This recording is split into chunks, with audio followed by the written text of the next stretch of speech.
Hello guys, তোমরা সবাই কেমন আছো? অনেকদিন পর আবার এসেছি। তোমরা তো জানো আমি বাড়ি গেছিলাম, আবার এসেছি পুনেতে কাজে। তা আবার নতুন নতুন ভিডিও দেওয়ার লেগে আপনাদের কাছে চলে এসছে।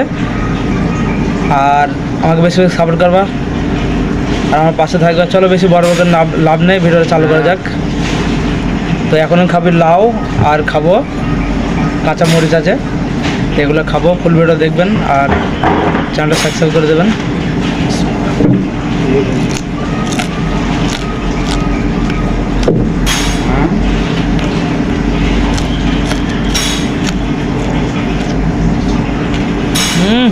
সেই হয়